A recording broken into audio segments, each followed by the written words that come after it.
Nagtawa na naman ako ng iba. Ayos lang. Saktan at daitin man nila ako, ayos lang. Dahil ang gusto ko lang naman ay tahimik at hindi magulong buhay. Ngunit, magiging tahimik lamang ba talaga? Magandang araw po sa inyo, Sir Blair. At ganoon na rin po sa inyong mga giliw na tagapakinig. Itago niyo na lamang po ako sa pangalang Khalid. At araw-araw po akong naghihintay ng mga bago niyong upload sa inyong mga YouTube channel na The Voice Addict at mga kwento ni Apong Isaac. Ang kwento pong ibabahagi ko ay nangyari taong 1982. Hindi ko po inaasahan ang lahat ng mga nangyari sa akin noon. Dahil ang buhay na gusto ko ay tahimik lang at payapa, ngunit nabalot ng kababalagan. Mula nang naipamana sa akin ang isang medalyon at isang kalaykay ng isang malakas na antingero na nagresulta para ako'y maging isang antingero rin. Simpleng tao lamang po ako at nabubuhay sa pagpupulot ng basura o di kaya naman ay nangangalakal para may ipangtawid gutom. Isa ako sa mga masisipag na basurero sa aming baryo sa Leyte. Hindi ko na lamang po papangalanan ang mismong baryo para na rin po sa respeto sa mga tao dito. Muli, ako po si Khalid. At ito ang aking kwento. Aba Khalid, parang malaki-laki na yata ang kitaan natin ngayon ah. Baka pwede mo naman kaming hatian dyan. Naku Piolo, pasensya ka na. Magkano pa lang naman tong kita ko eh. Kulang pa nga to para bukas sa almusal. Ang damot mo naman.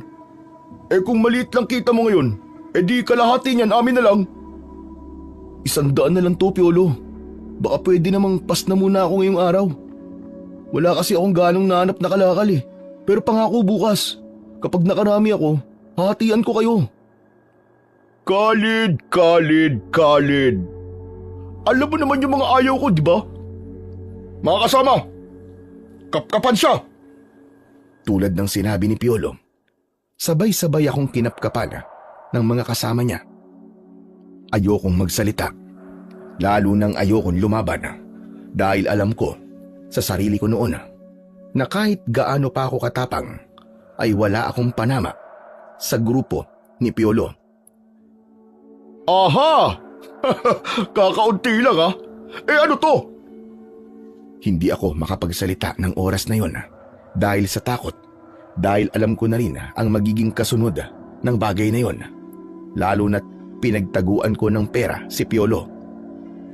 Hoy, sumagot ka Khalid! Ano to? Pasensya na Piolo ha. Bala ko kasing magpahinga muna bukas sa pangangalakal, kaya nagtabi ako ng pera para bukas. Eh alam mo naman di ba na ayokong pinagtataguan ako? Pasensya ka na talaga Piolo. Kung gusto mo, kunin mo na yung 200 at kahit 100 na lang sa akin. Sa ginawa mo to, kukunin ko na lahat to. Maawa ka naman sa akin oh. Pinagpaguran ko yan eh. Manigas ka! Nek-nek mo! Ang laki-laki ng katawan mo kaysa sa katawan ko. Pero bakit kailangan mo pang manguha ng perang hindi naman sa'yo? Lumaban ka naman ng patas sa buhay. Ano sabi mo?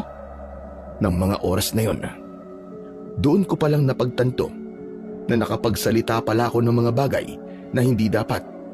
Kaya naman, nanginig ang tuhod ko sa takot na baka saktan ako ni Piolo. Ang sabi ko, anong sabi mo? Ulitin mo! Wala Piolo. Wala akong sinabi. Lolokohin mo na naman ako? Hindi, pangako. Wala talaga akong sinabi. Huwag mo akong pinaglololoko ah.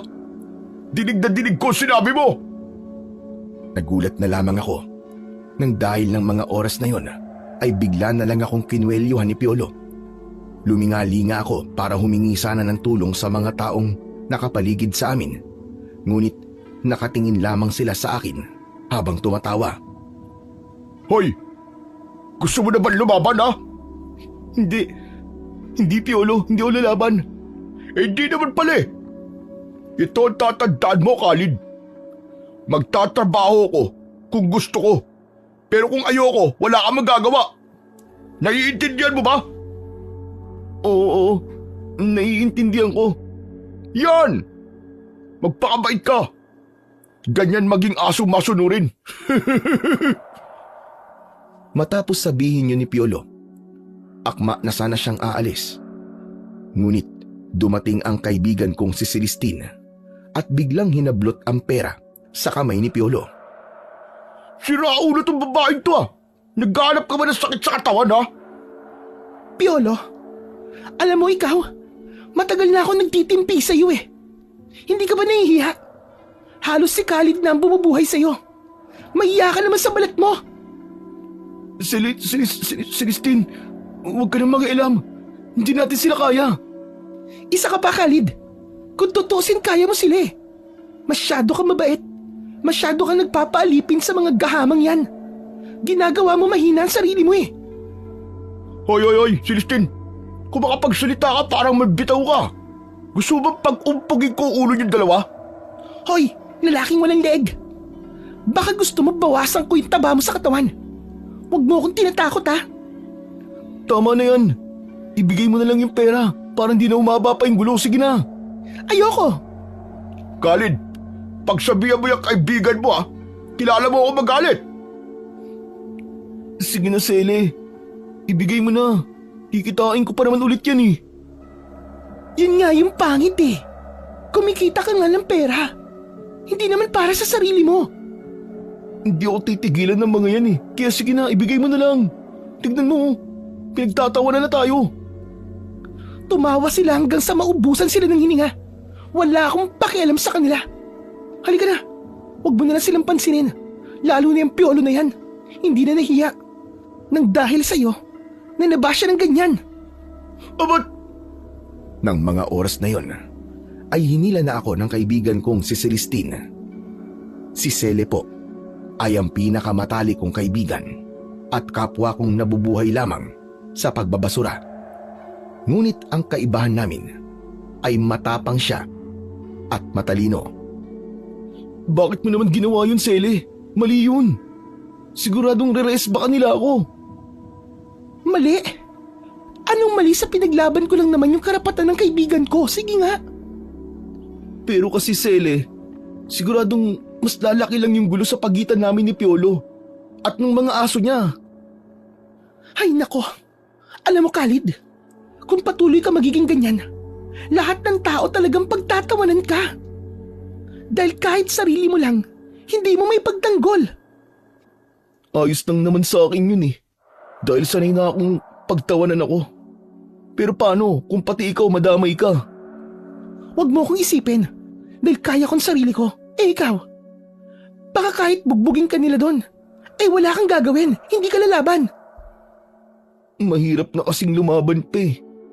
Eh nung laban ko doon, ang lalaki ng tao ni Piolo. Sinabi ko naman kasi sa iyo eh. Isumbong mo na sila kay Kapitan. Ayoko, Sele. Tama na nga. Ang mabuti pa kumain na lamang tayo. Total naman eh, nabawi mo yung pera ko doon kay Piolo. Sagot na kita. Ano, tara? Hindi ko tatanggihan yan. Kanina pa din talaga kumakalaman sikmura ko eh. Ano pang hinihintay natin? Tara na dun sa karinderya ni Apong Maming. Masayang tumango ang kaibigan ko ng mga oras na yon. Sabay nun, ang pag-akbay ko sa kanya. Normal na lang sa kanya ang bagay na yon. Dahil mula nung maliliit pa kami, yun na ang ginagawa namin pag masaya kami. At kung tatanungin naman kung nasaan ang mga magulang namin, ay hindi namin alam. Nagkahiwa-hiwalay kasi kami nung panahong nagkaroon ng malaking sunog sa dating baryo na aming tinitirhan. Oh, Sele, pumili ka na. Ano bang gusto mong ulam? Teka, ano ba? O sige, ito na lang sigurong tortang talong. Okay, sige. Ganyan na lang din ang sa akin. Apong Maming, 2 tortang talong nga po tapos tig-2 po kaming kanin. Yun lang ba? Wala na ba kayong ibang gusto? Sabaw na din po, Apong Maming. Hihingi na rin po kami. O siya, sige. Umupo na muna kayo roon. Hintayin nyo na lamang. Nginitian na lamang namin si Apong Maming at umupo sa may bakanting pwesto. Maya-maya lang ay dumating na din ang pinili naming pagkain. At habang kumakain kami, umupo sa tabi namin si Apong Maming. Kumusta naman ang pagkain? Nay, sobrang sarap po. Walang halong biro, ang sarap talaga. Natutuwa naman ako at dito nyo naisipang kumain. Siyempre naman po, Nay. Saan pa po ba kami bibili? Eh di, dito na po sa the best na karinderyang nakainan namin. Mura na, masarap pa. Hay, ang mga bata talagang ito, oo. Binola pa ako. Lumalaki tuloy ang ulo ko.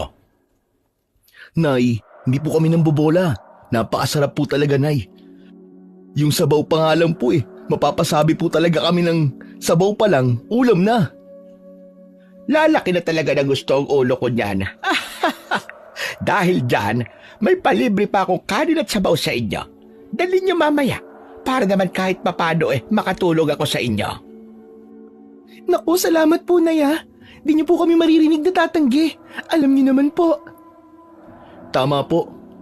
Di na nga po kami tatanggi kasi balak po namin magpahinga ni Selly bukas. Ang hirap po kasi talaga kitain ng pera. Pero pag nagkasakit kami, di naman kami magagamot ng pera. Naiintindihan ko kayo, iha-iho. Kahit nga ako, sa edad ko ito, hindi pa rin ako nagsawang maghanap buhay. Dahil tumataas ang bilihin. Ang hirap din kumita. Pero mas mahirap ang magkaroon ng sakit.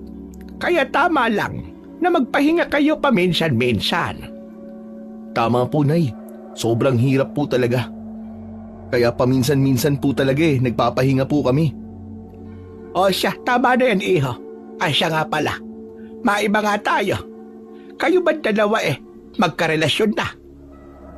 Sabay kaming nasamida sa kanin ng itanong yun ni Apong Maming.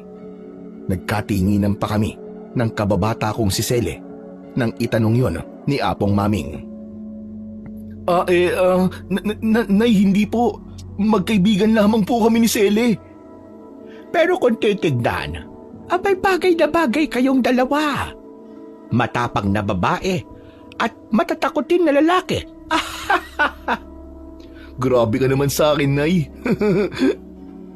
Aba totoo naman na matatakotin ka. Di mo nga kaya ipagtanggol ang sarili mo. Umiiwas lang naman po ako sa gulo.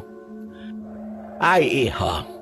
Kahit ano pa yung palusot mo, kailangan matuto kang magsalita. Matuto kang lumaban. Hindi yung ginagawa ka nilang katawa-tawa. Hindi na ako nakasagot sa sinabing yun ni Apong Maming at nagpatuloy lang ako sa pagkain.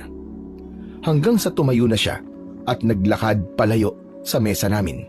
Pumasok na ulit siya sa kusina para magluto. Hindi niyo po na itatanong. Isa po si Apong Maming sa pinakamagaling na kusinera sa aming baryo. At hindi pa man kami nakakatapos sa pagkain, dumating naman ang grupo ni Piolo. Nung una ay hindi niya kami napapansin. Ngunit nang isigaw ni Apong Maming ang pangalan ko dahil pinapakuha niya ang kanin at sabaw na ibibigay niya, nalaman tuloy na nandoon kami. Ang swerte ko naman ngayon at nakita kita dito. Hoy, libre mo kami, Khalid, ha? Piolo, ano kasi, magkano na lang ang tira sa pera ko Napambili ko na kasi ng pagkain namin ni Celestine. Ang sabihin mo, madamot ka lang. Makapagsabi ka ng madamot. Bakit, Piolo? May pinatago ka bang pera kay Khalid? Para kapag nanghingi ka, ay meron siya kagad may bibigay sa'yo? Hoy, babaeng dalahira. Pwede ba manahimik ka? Kasi kanina pa ako pikon na pikon sa'yo, ha? Paano kung ayoko? Abat, talagang inaasar mo ako, ha? Nagulat na lang ako nang biglang kinuwelyuhan ni Piolo ang kaibigan kong si Sele. Buti na lang at agad na pumagitna si Apong Maming. Sandali, ano ba yan? Wala ka na talagang nire-respeto, Piolo. Kahit saan na lang, gulo ang dala mo. Apong Maming, wala po kayong alam dito ha. Kaya wag po kayo nangingialam. Baka madamay pa kayo sa init ng ulo ko. Aba, ikaw na nga itong nanggugulo. Ikaw pa itong matapang. Kung gusto mo ng gulo, huwag ka dito sa karinderya ko. Umalis kayo dito. At baka hindi ako makapagtimpe. At ipadampot ko pa kayo sa mga tanod. Tara na nga mga kasama. May araw ka din sa akin, matanda ka. Lalo na ikaw, Khalid. Kasama na yung kaibigan mong pinagliis sa inahing manok. Hindi ako natatakot sa'yo. Tama na yan, Sally. Nang mga oras na yon, parang gusto ko na lang mawala na parang bula dahil sa mga tingin sa akin ng mga tao. Alam ko kasi ang iniisip nila na kailangan ko pa ng babae para ipagtanggol ako. Nay, salamat po kanina. At pati na rin po dito, uuwi na po kami. Sa susunod po ulit ha. Walang anuman, iho. Basta pag-isipan mo ang sinabi ko. Minsan kahit sobra pa ang kabaitan mo, kailangan matuto ka rin lumaban. Dahil minsan, ang pagiging mabuting tao mo ang siyang magpapahamak sa iyo. Opo, Nay. Salamat po. Mauna na po kami. Nginitian lamang kami ni Apong Maming habang kami naman ni Sele ay sabay nang naglakad paalis. Sele, ba't parang di ka yata nagsasalita? Wala. Iniisip ko lang yung mga sinabi ni Apong Maming kanina. Parang may malalim na kahulugan eh. Anong ibig mong sabihin? Ang ibig ko lang sabihin, kailan ka kaya matatauhan? At sa mga piling tao ka lang magiging mabuti. Ginagawa ko lang naman yung bagay na yun ha. Hindi magdadala sa akin sa panganib eh. Kasi kapag pumatol pa ako, siguradong hahaba at hahaba lang yung gulo. Hanggang sa hindi na matapos. Ay nako, ewan ko sa'yo. Bigyan mo na kasi ng leksyon, Khalid. Patikimin mo lang ng isang sapak. Yung bang liliko talaga ang leg niya sa lakas ng suntok mo. Alam mo kapag nakatikim siya ng kamao mo, sigurado ako, titigilan ka na niya. Napaka-imposible naman nun, Sele. Kahit kailan, di magtatanda yun, no? Sa bagay, may punto ka. Sele, ang kinakatakot ko lang naman eh. Baka totohanin niya yung pananakot niya kanina. Ayoko naman na madadamay kayo. Dapat kasi di nyo nalang pinatulan yun eh. Ay nako, Khalid, kita mo naman diba? Dahil wala kang ginagawa. Namimihasa sila. Ako naman yung pinagtitripan at pinagtatawanan nila. Dahil kailangan ko pa ng babae para may magtanggol sa akin. Ano naman ngayon? Tumawa lang silang gat gusto nila. Huwag ka magpapapekto sa kanila. Tumahimik na lang ako noon at hindi na kumibo pa hanggang sa nakarating na kami sa kubo ni Sele at doon ko na siya iniwan habang ako naman ay nagpatuloy na hanggang sa nakauwi na rin ako sa kubo ko. Hindi ako mapalagay ng gabing yon. Pakiramdam ko may mga matang nagmamasid sa akin. Kaya naman dahil sa takot ay isinara ko na lang ang mga bintana at pinto ko at pinilit na lang na matulog. Mabilis na lumipas ang gabing yon at nagising na lang ako dahil sa malakas na pagkatok ni Sele. Ano ba yun? Ba't ang aga-aga ang ingay mo? Masamang balita. Kanina kasi pagising ko, agad akong pumunta sa bayan. Kalat sa baryo ngayon. Patay na raw si Apong Maming.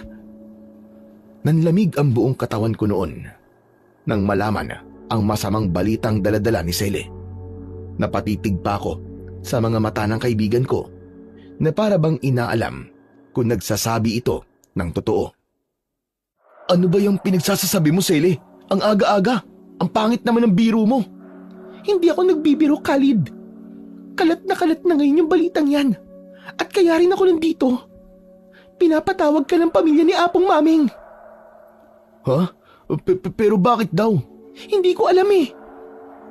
Pero sandali. Ano bang kinamatay ni Apong Maming? Nabagsakan siya ng malaking puno At lasog-lasog ang buto niya. Diyos ko, hindi kaya si Piolo ang may gawa nun? Tama ka. Posibleng si Piolo nga. Dahil halos kumatay na siya ng tao kahapon sa mga tingin pa lang niya sa atin. Mamaya na lang natin ituloy ang pag-uusap natin. Magbibihis lang muna ako. Pupunta ako dun sa bahay nila Apong Maming. Sige. Uy, papasok ako ha. May kape ka ba dyan? Meron. Sa lamesa, magtimpla ka na lang. Magbibihis lang ako sandali.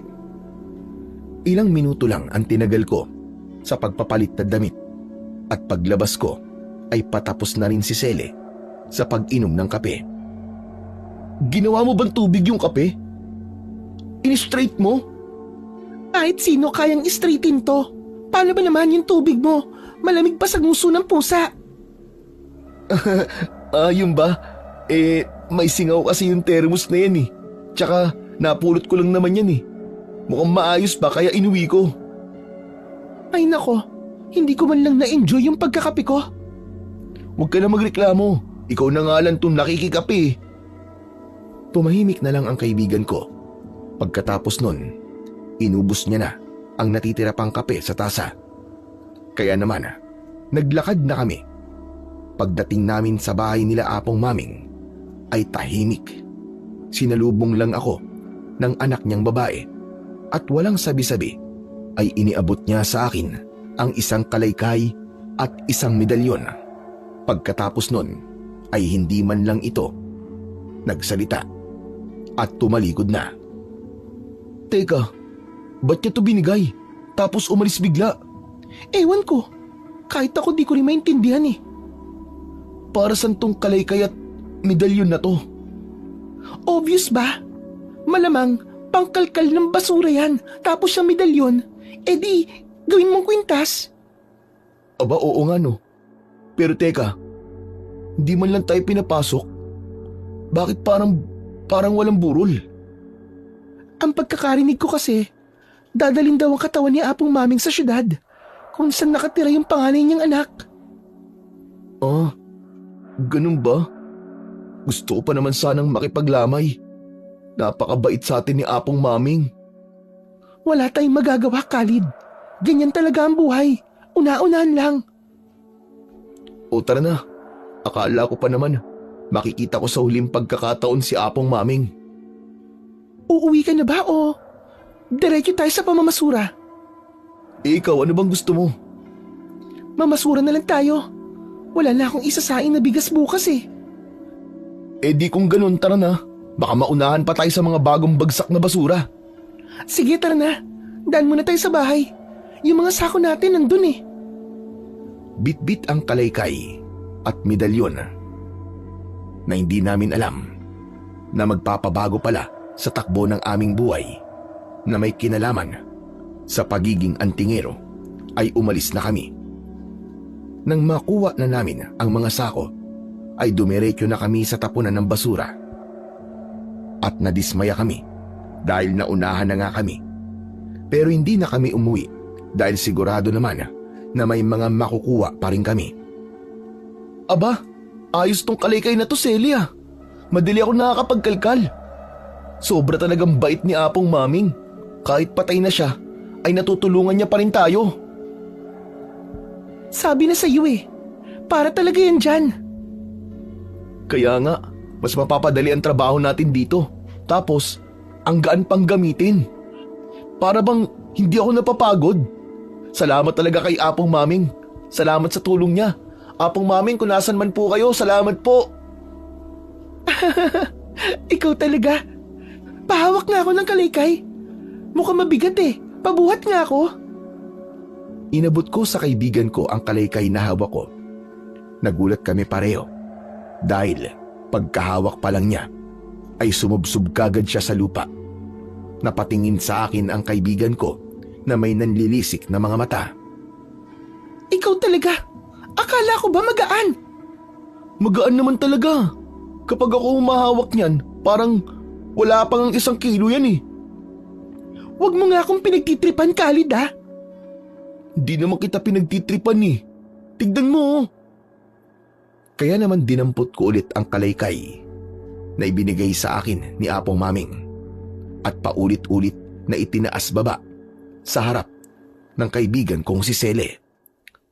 Hala, bakit ganun? Napaka-imposible naman. Baka mahina ka lang talaga. Mahina? Sinuntok nga kita nun sa mukha natulog ka Tapos sasabihin mo na mahina ako? Hay nako, patawa. Ayan na naman po siya. Tama na yan. Baka mamaya magtampo ka na naman. Wala akong pambili ng ice cream para ipanuyo sa'yo. Okay, sige na. Doon muna ako sa bandaron. Ikaw diyan ka muna ha. Para naman makarami tayo. O sige, basta mag-iingat ka lang. Sila mag-ingat sa akin. Ikaw talaga. Nang makaalis na ang kaibigan ko, ay nagpatuloy lang ako sa pangangalakal ng basura hanggang sa isang grupo ng mga kalalakihan ang dumating at halata sa kanila na bigatin silang tao. Ang isa sa kanila ay humihitit ng tabako. Ngunit ang ipinagtataka ko ay kung bakit kasama nila si Piolo. Hindi ko sila pinansin at nagpatuloy lang ako sa pamumulot ng basura. Ngunit sila na mismo ang lumapit. At habang nakayuko ako, nagulat na lang ako nang biglang idinikdik sa balikat ko ang may baga pang tabako. Aray! Ang sakit! Tinawanan lang nila ako at bago pa sila tuluyang umalis, ibinato pa sa mukha ko ang tabakong wala ng baga. Ano bang problema ng mga yun? Ano nangyari? Ba't bigla ka na lamang sumigaw? Yung mga kasama kasi ni Piolo Bigla na lang akong pinagtripan. Pinaso ba naman ako ng tabako? Ano? Hindi na talaga makatao mga hayop na yon. Oh, tama na. Hayaan mo na, Sele. Ayan ka na naman Kaya ka nila ginagawang punching bag Kasi hindi ka marunong lumaban. Para sampa. Kung lalabanan ko sila, para ko namang binaril ng water gun yung araw. Ay nako, ewan ko sa'yo. Bahala ka. Katawan mo naman yung nabubugbog at hindi naman yung sakin. Dahil sa inis, ay bigla na lang umalis ang kaibigan ko habang ako ay naiwang napapakamot na lamang sa ulo. Bakit ba kasi napakalampa ko? Bakit kasi hindi ko kayang ipagtanggol ang sarili ko? Ay nako, nakakainis talaga. Nang lumipas ang ilang oras, ay nagpasya na akong pumunta sa junk shop para ibenta ang mga nakuha kong kalakal. Pagkatapos nun, ay umuwi na din ako. Binalak ko pa sanang dumaan sa bahay ni Sele. Pero, napag-isip-isip ko na baka hanggang sa mga oras na yon ay galit pa rin siya sa akin. Kaya naman dumiretso na lang ako sa pag-uwi.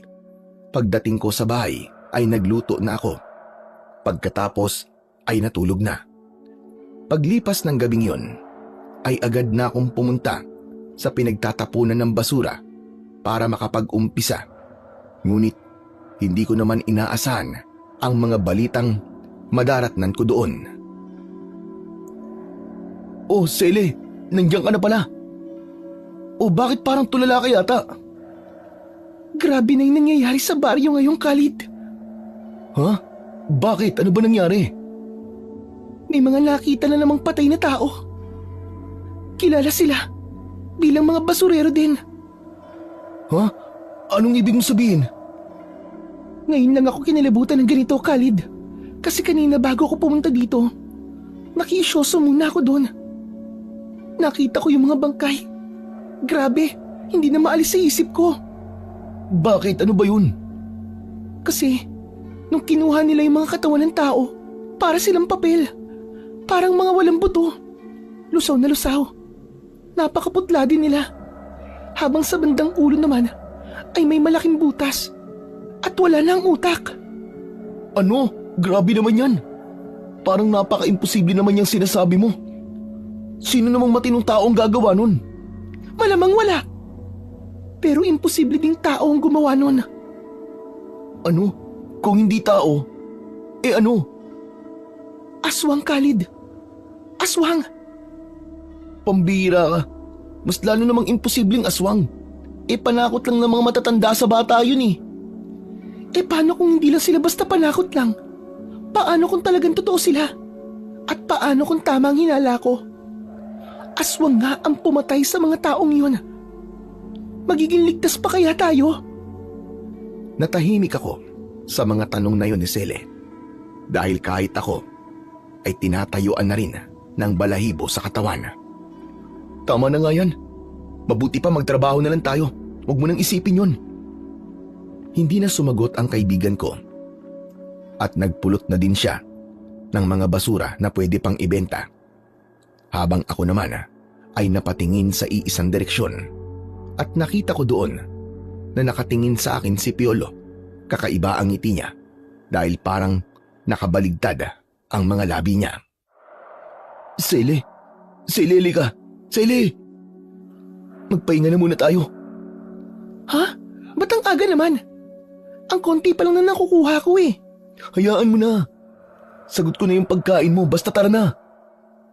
Sumunod na lang ang kaibigan ko at pumunta kami sa isang tindahan at doon sumilong.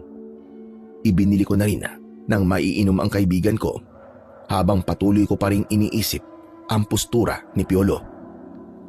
Sele, may kakaiba kay Piolo. Ha? Ano namang kakaiba sa kanya?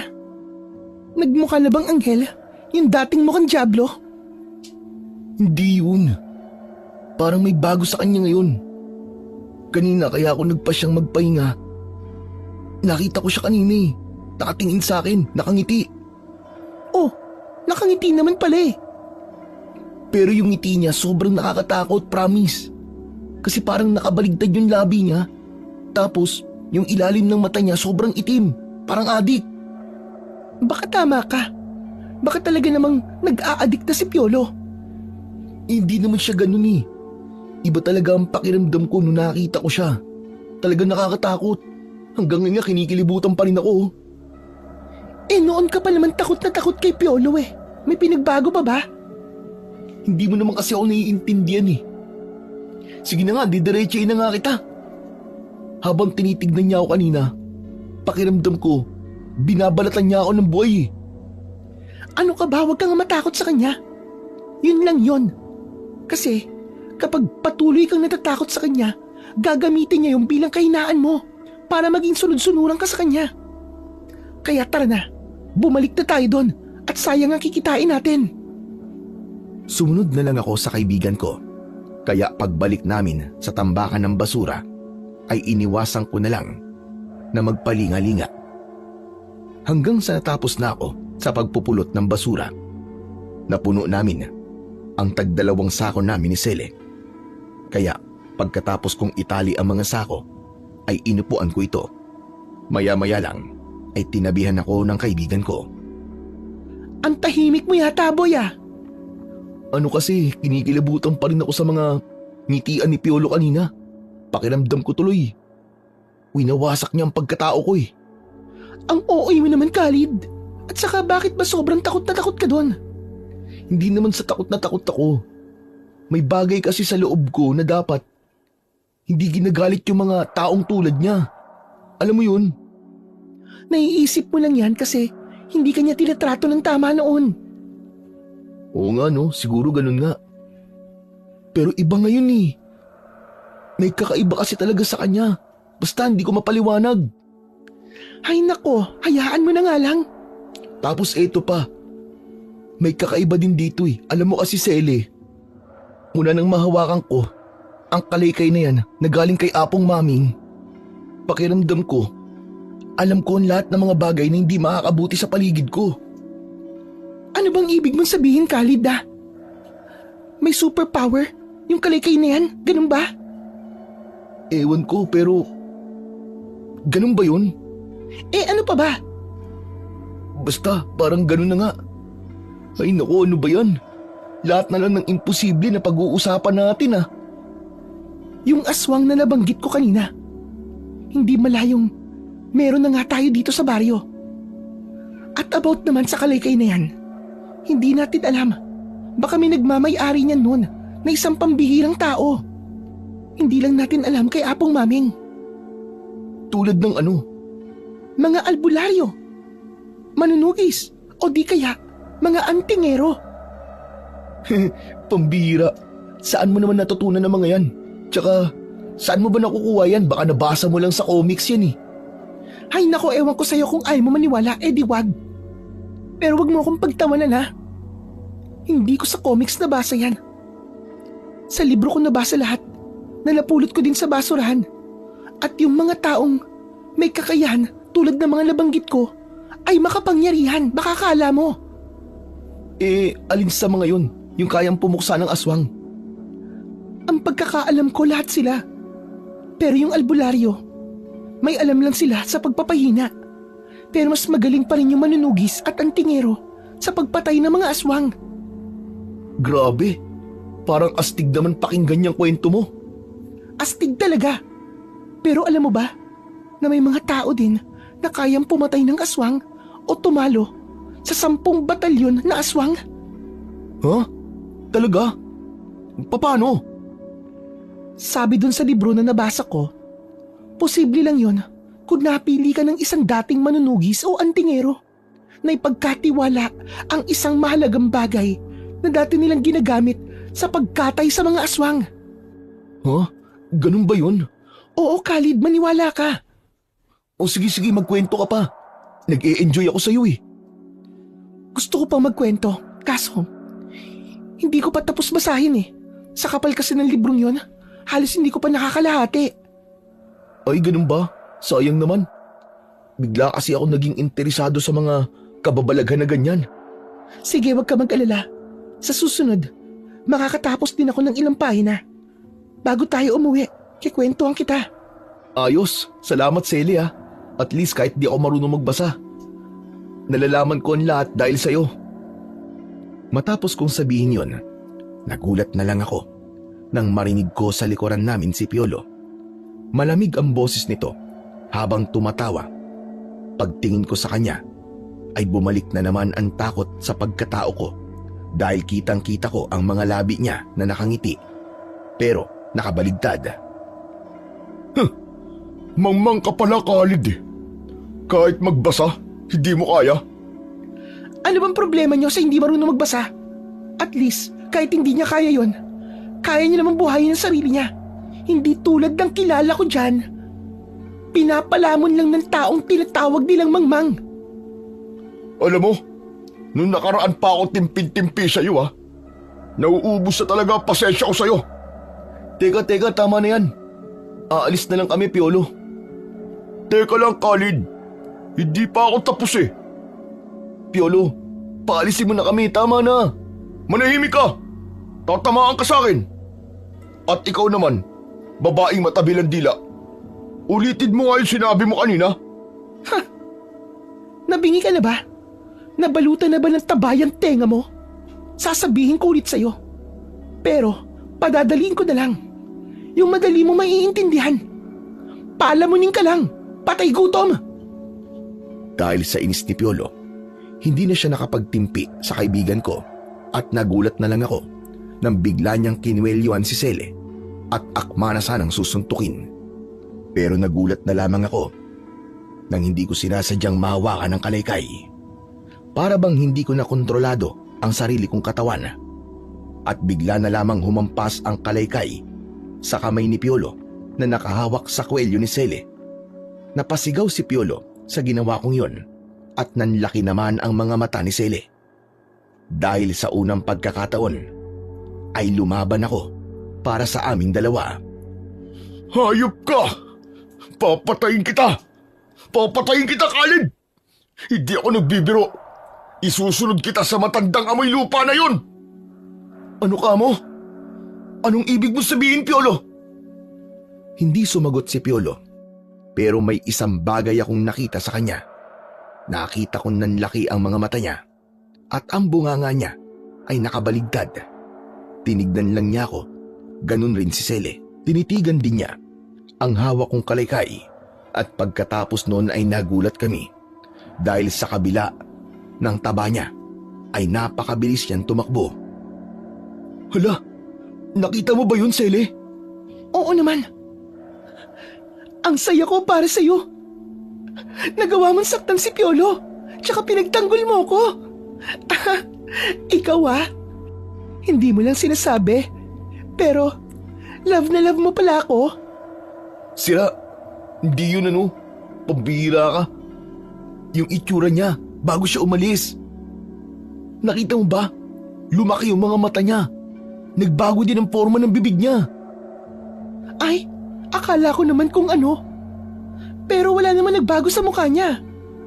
Yung pa rin tulad ng dati. Yung nakakainis na Piolo pa rin naman. Bakit ganun? Bakit hindi tayo pareho ng nakikita? Kahit sigurado naman ako sa mga nakita ko. Baka gutom ka lang. Ang mabuti pa, tara na. Ibenta na natin itong mga kalakal natin. At nang makabili na tayo ng makakain. Sige, mabuti pa nga. Ay nako, akala ko pa naman kaya niya ako pinagtanggol kasi ayaw niya na masaktan ako. Dahil ano? Pero hindi pala. Sele, may sinasabi ka ba? Wala. Sige, bilisan mo na. Alis na tayo. Nang matapos na namin maibenta ang mga dala naming kalakal, agad kaming pumunta noon ni Sele sa plaza. Kahit napakadusing namin at napakabaho, ay wala kaming pakialam sa sasabihin ng iba. Pagdating namin doon, ay kanya-kanya kami ng pili ng mga bilihin. Kahit nakikita ko sa mga taong nadadaanan namin kung paano kami tawanan. O ano, Sele, nabusog ka ba? Hindi lang busog, kundi busog na busog. Uy, thank you ha. Kahit may pera pa naman ako, sinagot mo pa rin pati pagkain ko. Ikaw pa ba? Malakas ka sa akin eh. Ay sus! Pero, nakaka-proud talaga yung ginawa mo kanina ha. Salamat uli. Sa totoo lang, Sele, ayos lang naman sa akin. Nasaktan nila ako eh. Pero kung idadamay ka nila, iba na yun. Parang ibang usapan na yun. Ikaw ah. Lo, ano nangyari sa'yo? Siyempre gagawin ko yun. Kasi magkaibigan nga tayo, di ba? Ayoko masasaktan ka. Ay oo nga pala. Magkaibigan lang. Tsaka Sele, sa totoo lang, ayos lang talaga sa akin na apihin ako, tawanan ako. Wala naman sa akin yun eh. Pero, napapag-isip-isip ko rin na parang tama ka. Hay nako, buti naman at natatauhan ka na. Tama yan. Huwag kang magpapaapi.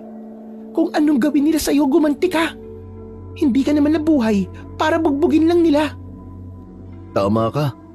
Oras na rin siguro para baguhin lahat ng nakasanayan nila. Hindi ko alam, Sir Blair, kung saan ko noon nakukuha ang lakas ng loob ko para sabihin yun. Dahil mula nang maging akin ang kalaykay ni Apong Maming, parang mas lumakas ang loob ko. Napansin ko rin na luminaw ang paningin ko at mas lalong lumakas ang pandinig ko. At may lakas ako ng loob na kahit kailan ay hindi ko pa naramdaman. Magdidilim na, Sele. Tara na, umuwi na tayo. Oo, mabuti pa nga. Maya-maya lang yan eh, malamig na. At sabay na nga kaming naglakad noon pauwi. At habang naglalakad kami, unti-unti na ngang nilalamon ng dilim ang araw. Kaya naman, mas binilisan pa namin ang paglalakad. Parang napakakaiba ng kakahuyan ngayon ano? Kinikilabutan ako, Khalid. Bakit? Ano bang meron? Parang may mga mata kasing nakamasid sa atin eh. Parang anumang oras, susugurin tayo at kakainin. Ang tapang mo kina Piolo ha? Pero sa ganyan natatakot ka? Aba, malay ko bang aswang yan? Eh yung kumag na yun, kaya ko pa yung suntukin eh. Pero yung aswang, aba, ibang usapan yun. Wala akong laban doon. Eh nandito naman ako eh. Di naman kita pababayaan. Pangako mo yan ha? Oo, kaya wag kang matakot. Eh paano? Kung sa bahay ka na lang muna. Ha? Bakit naman? Eh yun nga, natatakot kasi ako, Khalid. May pakiramdam ako na may masamang mangyayari ngayong gabi. Pwede ba yun? Oo naman, pwedeng pwede. Ayun, tamang-tama. Magpipitas na lang ako ng okra. Mag-aadobo ko para di mo na kailangang umuwi para kumain. Teka, parang may kakaiba sa'yo ngayon ah. Naku, wala ah. Eh ganito naman talaga ako noon pa, di ba? Hindi ko alam ha. Para kasing nanibago ako. Baka naman kasi lalo akong gumanda. Yun, tama. Parang nitong mga nakaraang araw. Parang ang blooming-blooming mo. Pero dati naman, halos siga ka pa nga manamit sa akin eh. Ano ka ba? Siyempre babae pa rin ako, no? Hindi naman palaging ganun. Dapat bigyan ko din ng time yung sarili ko para magpaganda. Oo nga no, tama yan. Pareho nang may mga bagay na nagbago sa atin. Nagngitian na lang kami matapos kong sabihin ang mga bagay na yon. At nang makarating na kami sa bahay niya, agad akong nagkusa na pumulot ng mga tuyong kahoy dahil alam ko na magluluto siya. Ama na yan. Papadilim na. Magsasaing na ako ng mais. Teka, mais yung sinasaing mo? Wala ka bang bigas? Mas okay kasi yung mais, ano ka ba? Mas mabigat sa tiyan, kaya mas mabilis ako nabubusog. Kaya naman pala hindi ka tumataba eh. Ang sexy-sexy mo pa rin. Ayoko naman tumaba, no? Ayos na ako sa katawan ko. Sa bagay, baka hindi bagay sa'yo yung mataba. Tsaka mahihirapan na akong magtrabaho ng mabibigat kapag nanaba ako. Kaya okay na sa akin to. Di ba? Sa bagay, may punto ka. Kita mo naman si Piolo, di ba? Hindi makapagtrabaho dahil sa katabaan niya. Grabe ka, nananahimik yung tao na dadamay sa'yo. Hindi ka makapag-move on ah. Baka naman kasi may gusto ka sa kanya. Ano? Ako may gusto sa kanya? Yak! Big no talaga. Kahit ganito ang itsura ko, may taste ako, no? Hindi ako magkakagusto sa mga katulad niya. Sabi mo eh. Bakit parang hindi ka naniniwala? Naniniwala ako no. Sabi mo kasi hindi mo siya gusto. Kaya pinaniwalaan ko. Pero yun talaga ang totoo. Sa katunayan nga niyan eh. May gusto akong iba. Napakabuti niya kasing tao. Talaga? Kwentuhan mo naman ako. Wag na. Hindi matatapos sa mga dapat kong gawin kung puro lang tayo daldalan dito. Pabiting ka talaga kahit kailan eh. Magbabanggit ka ng kung anong bagay tapos hindi mo naman tatapusin. Pambihira ka talaga, oo. Tahimik na lang nang umiti ang kaibigan ko noon at nagluto na lang siya habang ako naman ay humiga sa mahabang upuan para umidlip. Madilim-dilim na rin ng mga oras na yon.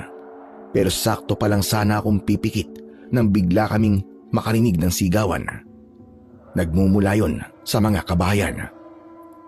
Teka, ano yun? Bakit parang kinakatay yung bawat pagsigaw? Hindi ko alam. Pareho tayo nandito eh. Paano ko malalaman ang mga nangyayari doon? Ang mabuti pa, isara mo lahat ng bintana. Kinakabahan ako. Baka kung ano nang nangyayari sa baryo eh. Ano ka ba? Ang layo natin sa mga kabahayan no? Imposible naman na madamay pa tayo dito. Mas mabuti na sigurado tayo kesa naman sa huli tayo magsisi. Sige na, sarado mo na. Hindi ako nakinig sa kaibigan ko. Sa halip ay tumayo ako at akma sanang lalabas. Hoy, teka Khalid, saan ka pupunta? Sisilipin ko lang kung anong meron doon. Pambihira ka, para saan pa? Hindi mo alam kung anong meron doon. Kaya ako nga sisilipin, di ba? Para malaman kung anong meron. Alam mo naman kung ano nangyayari sa baryo ngayon, di ba? May mga natatagpo ang patay. Kaya huwag ka nang matigas ang ulo, Khalid. Mas mabuti na nandito tayo. At ligtas tayo. Ay nako, napakapraning mo naman. Sinisigurado ko lang ang kaligtasan natin. Malay ba natin na baka may aswang pala dun sa pupuntahan mo? Napayuko ako dahil sa mga sinabi ng kaibigan ko. Bumalot na naman sa akin ang takot. At naisip ko na naman ang bawat tawa ng mga taong nagmamaliit sa akin. Pero ayoko naman noon na magtampuan kami ng kaibigan ko. Kaya naman, sinunod ko na lang siya hanggang sa natapos na siya sa pagluluto. Kumain na tayo, Khalid. Tapos magpahinga na para bukas maaga tayong makakalis at makapagtrabaho. Salamat, Sele. O ano yan? Bakit parang ang tamlay mo naman? Iniisip ko lang kung anong meron sa baryo eh. At bakit nagsisigawan yung mga tao. Alam mo, Khalid, may pinagtataka lang ako sa'yo. Bakit iniisip mo yung mga taong yun? Wala naman silang ibang ginawa kundi ang pagtawanan ka. Nag-aalala lang naman ako, Sally.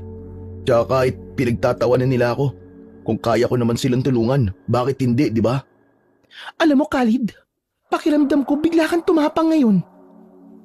Oh, ano namang connect nun? Kasi noon, kahit magaspang ang pag-uugali ng mga tao sa'yo, wala kang paki sa kanila. Pero bakit pagkatapos mong labanan si Piolo, parang may nag-iba sa'yo? Ganun ba talaga yun? Tumapang ba talaga ako? O sadyang nag-aalala lang ako sa mga tao? Kung ano man yan, siguro hayaan na muna natin. Kumain na lang tayo. Gutom na ako eh. Sige na nga. Basta, aalamin ko na lang bukas kay Kapitan kung bakit nagsisigawan yung mga tao.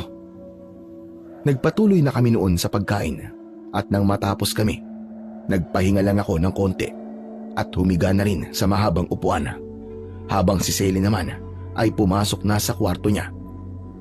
Mabilis lumipas ang gabing yun. Nagmadali akong kumuha ng sako ko at binitbit ang kalaykay na galing kay Apong Maming. Sandali lang naman, Khalid. Maghilamos na muna tayo. Tulog pa nga ang diwa ko eh. Bakit ba nagmamadali ka? Bilisan mo na lang, maghilamos ka na, sige na. Sigurado kasi niyan na nasa tambakan na ng basura si Kapitan. Mag-iikot yun eh. Pagkakataon na natin para matanong sa kanya kung anong nangyari kagabi. Kagabi matapang. Ngayon naman kismoso. Ay nako, ewan ko sa'yo, Khalid.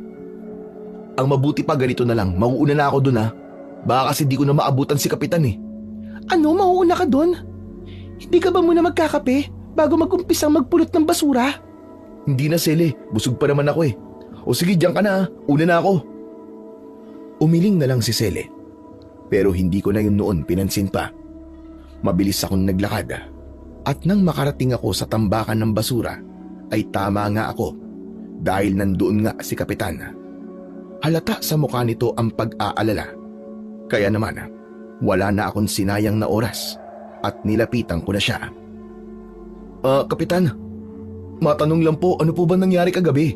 Bakit nagsisigawan po yung mga tao? Sa mga tanong kong yun, ay hindi nakasagot kagad ang kapitan namin. Namumuo din ang mga luha sa mga mata niya.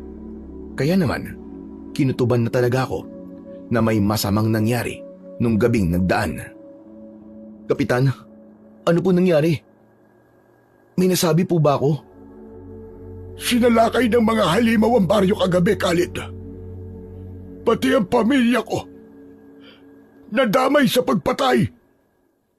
Ha? Teka, Kapitan. Ano pong ibig niyo sabihin?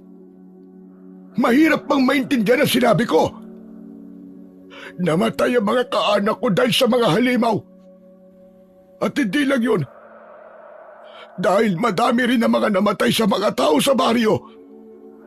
Pasensya na po, Kapitan. Hayaan mo na. Hindi naman natin na may babalik. Pero kailangan natin maganda. Dahil alam kong hindi yun ang huling beses na pagsalakay nila. Kapitan, gusto ko pong tumulong. Pagkasabi ko ng bagay na yun, tumahimik ang lahat. Ganon din si Kapitan. At napatingin silang lahat sa akin. Maya-maya lang ay nagtawanan ang mga kasama ni Kapitan at nagsalita pa ang isa sa kanila na wala naman daw akong matutulong dahil wala naman daw akong ibang alam kundi ang magbasura. Seryoso po ako sa sinabi ko. Tutulong po ako sa abot na makakaya ko. Kayo magtawanan, tumahimik kayo.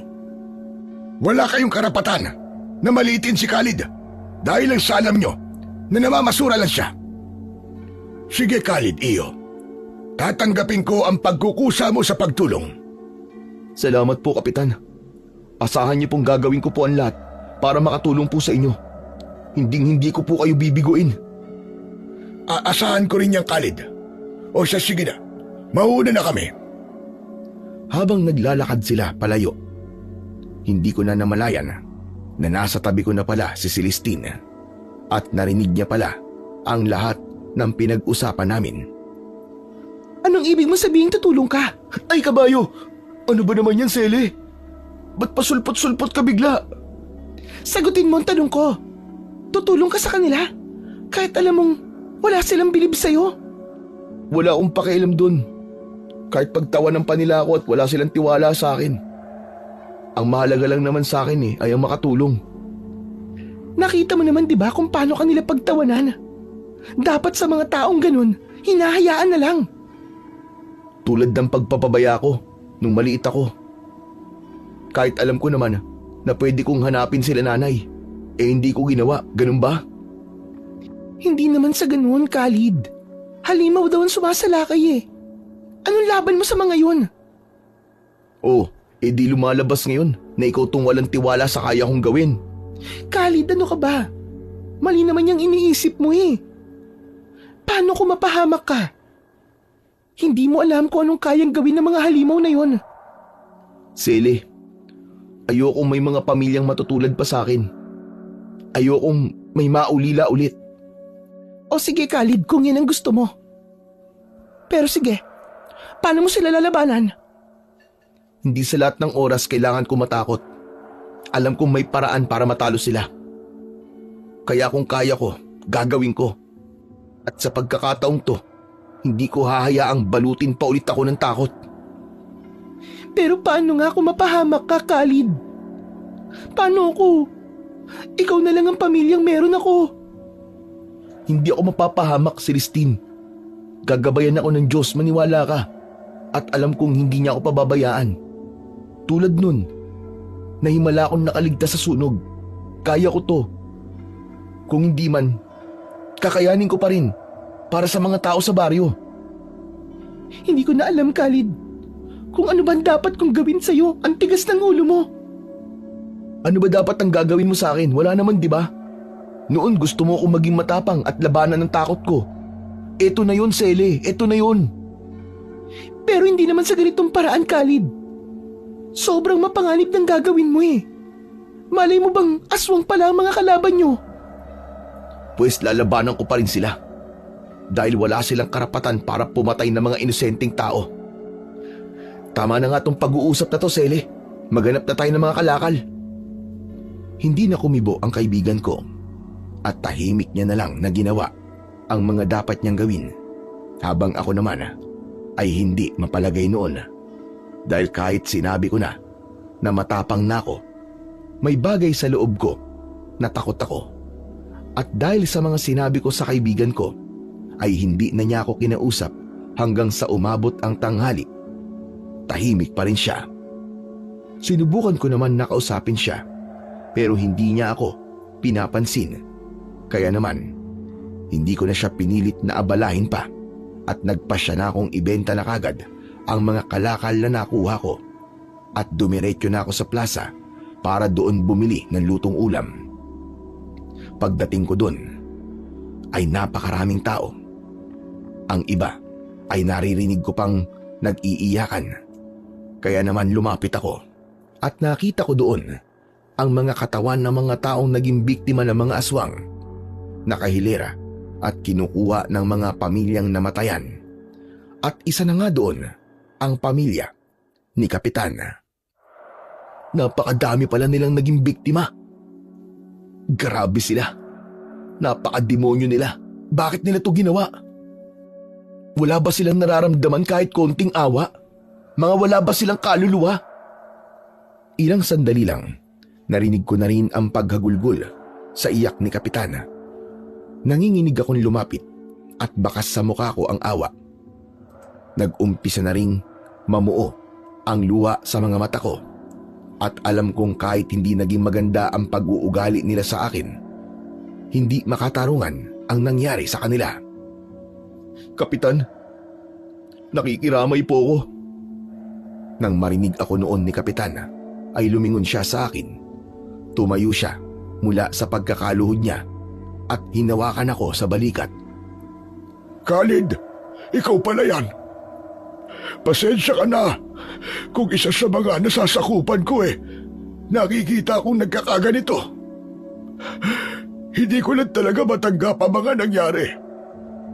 Hindi ko kasi akalain sa isang iglap lang ay magiging mag-isa na lamang ako sa buhay. Naiintindihan ko po kayo, Kapitan. Alam ko po ang pakiramdam ng maulila. Pero kailangan niyo pong lakasan ang loob niyo. Dahil sarili niyo na lang po ang kasama niyo ngayon. Alam mo, Khalid, hindi ko akalaing napakabuti mo pala talaga. Kahit na alam mong naging masama kami sa'yo, pinagtatawanan at inaalipusta ka namin. Pero nandito ka pa rin para makiramay. Alam ko po kasi yung pakiramdam ng mawalan ng pamilya, Kapitan. Masakit pero kailangan pong tanggapin. Kaya dapat po kayo, Kapitan, lakasan niyo din po ang loob niyo. Kailangan magbayad ng mga halimaw na yun. Alam ko, Iyo.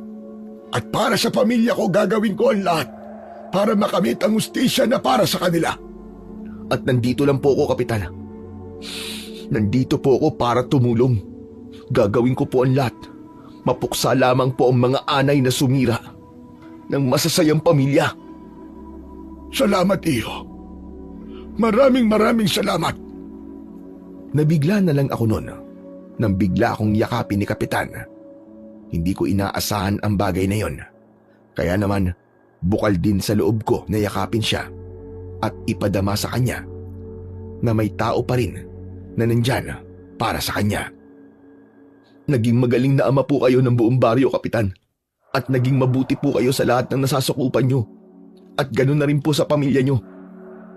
Oras na po para kami namang mga kababaryo nyo ang tumulong para sa ustisya ng mga namatayan.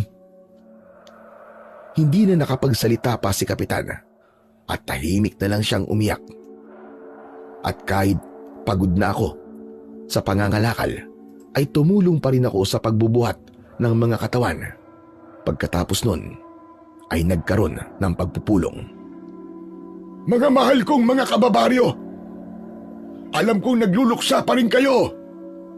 Alam kong masakit sa inyo ang lahat ng nangyari. At nararamdaman ko yun ngayon. Ramdam na ramdam.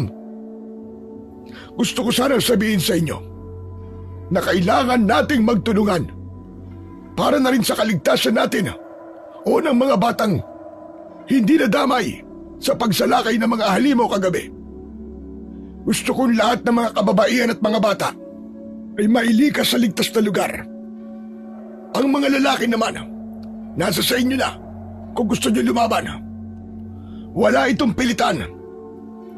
Walang nagsalita sa mga sinabi niyo ni Kapitan dahil ramdam ko ang takot sa mga tao.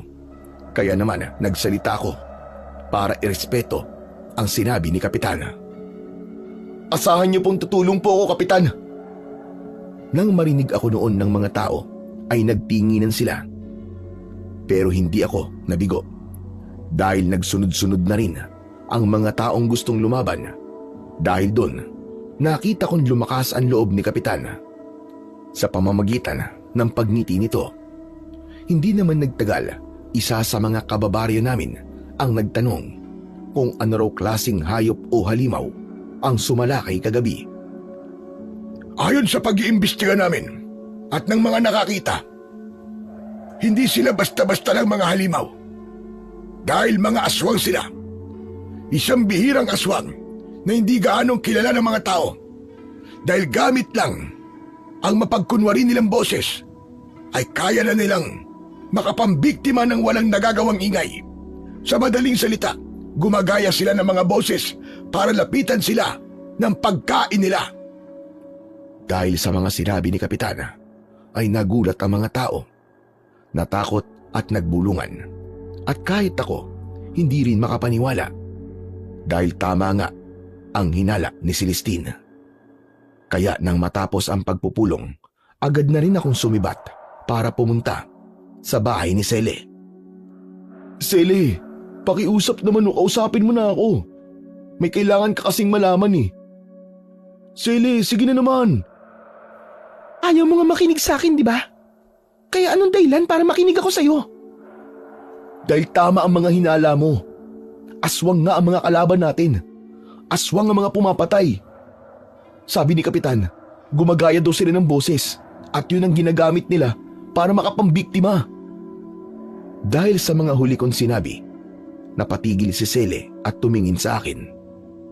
Maya-maya lang ay pumasok siya at sumunod naman ako dahil akala ko ay galit pa rin siya.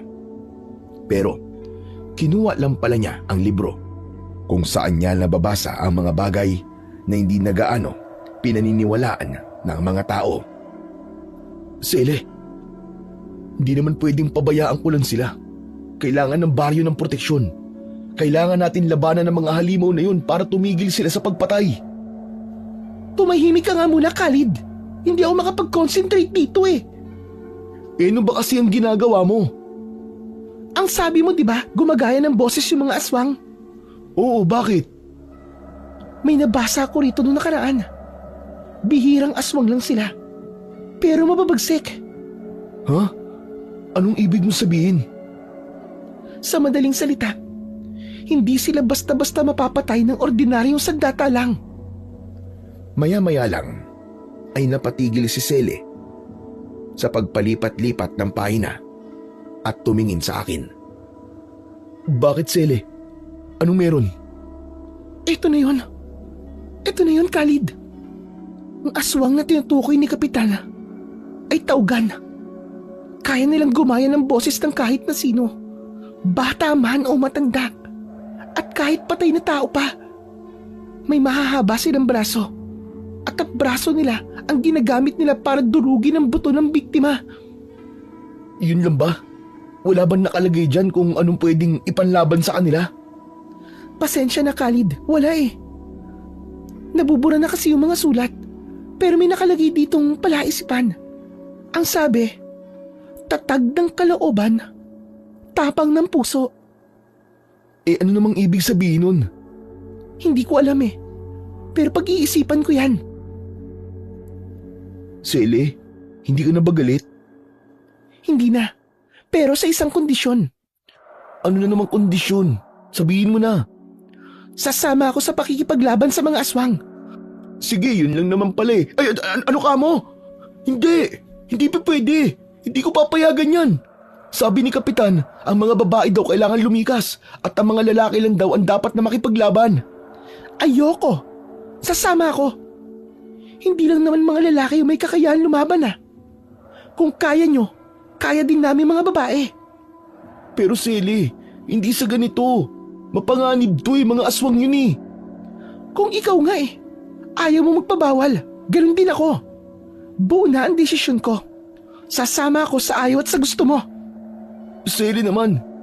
Diyos ko naman oh, ibang usapan to Sele. Ikaw na mismo ang nakabasa kung anong klaseng halimaw ang haharapin natin. Eh ano naman ngayon? Kung kaya mo, kaya ko rin. Period. Napahawak na lang ako sa ulo ko dahil hindi ko inaasahan ang pagbaligtad ng sitwasyon. Dahil kung nung una ay ako ang ayaw payagan ni Sele, ngayon ako naman itong hindi siya mabawalan. Nang matapos ang usaping yun ay bumalik na ako sa baryo kasama si Sele. Dediretso kami sa bahay ni Kapitan. Pero nadaanan namin ang anak ni Apong Maming at hindi ko napigilan ang sarili kong tawagin ito para tanungin ang tungkol sa kalaykay at medalyon. Sandali lang po. Gusto ko lang po malinawan tungkol po doon sa kalaykay. Ano po bang meron doon? Bakit niyo po binigay sa akin yun? Tinignan ako ng anak ni Apong Maming. Napansin ko sa mga mata niya ang halo-halong emosyon. Hanggang sa nabalot sa amin ang katahimikan na binasag lang ni Sele. Tao po, magtititigan na lang ba kayo? Dahil doon ay nabalik ako sa katauhan ko at inaasahang magsasalita na ang anak ni Apong Maming. Pero nagulat ako nang hawakan niya ako sa braso at doon parang may mga bagay akong nakita sa isip ko na hindi ko maintindihan. At nang bitiwan niya ako, para ba akong pagod na pagod dahil bigla na lang akong hiningal at umalis na rin ang taong nasa harap namin. Hindi ko pa rin nakukuha ang sagot na gusto kong marinig. Hoy, okay ka lang ba, Khalid? Oo. Ayos lang ako. Eh bakit parang tulala ka? Kakaiba kasi sa pakiramdam nung bigla niya akong hinawakan. Bakit? Ano ba nangyari? Nung hinawakan niya ako sa braso ko, may mga bagay na pumasok sa isip ko. Pero hindi ko pa rin naiintindihan na maayos eh. Pero yung kalaykay tsaka yung medalyon, pakiramdam ko, makakatulong yun sa laban. Diyos ko, ewan ko sa'yo. Ano namang magagawa ng makalawang nakalaykay na yun at ng medalyon? Baka tumalbog lang yun sa balat ng aswang eh. Hindi ko alam ha. Pero yun ang sinasabi ng pakiramdam ko eh. Para bang ibinigay talaga yun ni Apong Maming para makatulong. Pero nasan ba yung kalaykay mo? Naiwan ko sa bahay mo eh. Ganito Sele, mauna ka na sa bahay ni Kapitan ha. Sabihin mong dapat nang makali ka sa mga tao. At ako naman, babalik ako sa bahay mo. Kukunin ko lang yung kalaykay. O sige. Magkita na lang tayo sa bahay ni Kapitan. Mag-iingat ka. Pagkatapos nun ay mabilis akong naglakad pabalik sa bahay ni Sele. Pagdating ko doon, agad kong kinuha ang kalaykay. At dahil palubog na rin ang araw nun, ay naglakad na ako papunta sa bahay ni Kapitana. Ngunit hindi pa man ako tuluyang nakakalayo sa bahay ni Sele, ay tinambangan na ako ng grupo ni na Piolo. Khalid. Akala mo yata'y palalampasin ko yung ginawa mo sa akin noong nakaraan. Piolo naman, may gulo pa sa baryo natin. Pwede bang iisang tabi mo muna yung galit mo sa akin at tumulong ka na lang para naman magkaroon ka ng silbi sa baryo? Nagpapatawa ka ba? Masaya nga yun eh. Nagkakagulo na sa baryo, tapos papatayin pa kita. Eh di mas lalong masaya. Kung akala mo'y natatakot pa ako sa'yo, pati dyan sa mga buntot mong palaging nakasunod sa'yo, nagkakamali ka. Aba, tumatapang ka na pala ngayon ah. Hindi na ako magtataka. Hawak mo ng mahiwagang kalaykay ni Apong Maming eh, na dating mahusay, na antingero at manunugis ng mga aswang. Ano? Antingero? Manunugis? Anong ibig mong sabihin? Talaga nang wala ka palang alam ano? Akala siguro ng matandang antingero na yun na kapag ipinamana niya sa iba ang kalaykay niya, ay matatalo niya na kami. Doon siya nagkakamali. Dahil sa isang inutil niya, ipinamana ang kalaykay. Pwede ba, Piolo? Diretsahin mo na lang ako. O sige, sasabihin ko na sa'yo. Total mamamatay ka na rin naman eh. Ang matandang yun, alam niyang mga aswang kami. At dahil matanda na siya, hindi niya na kami kayang labanan. Kaya namatay siya nang dahil sa pagod. Teka, aswang ka? Oo, Khalid. Aswang kami. At kami din ang dahilan ng pagkamatay ng dating antingero na si Apong Maming. Hayop ka. Pinagmamalaki mo pa na kayo ang dahilan ng pagkamatay niya. Halimaw ka. Halimaw! Halimaw na akong halimaw. Pero wala naman kayong magagawa eh.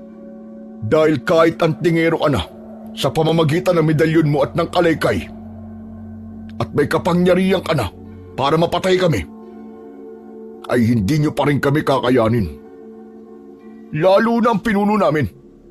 Kaya ngayon pa lang ay lumuhod ka na at magbakaawa. At baka maawa pa ako kahit konti at hindi kita patayin. Demonyo ka, Piolo. Hindi ka karapat-dapat luran. At mas lalong hindi ako luluhod sa nilalang na mas mababa pa kesa sa mga tao. Dahil sa Diyos lang ako luluhod. Kung ganun, ay pasensyahan tayo.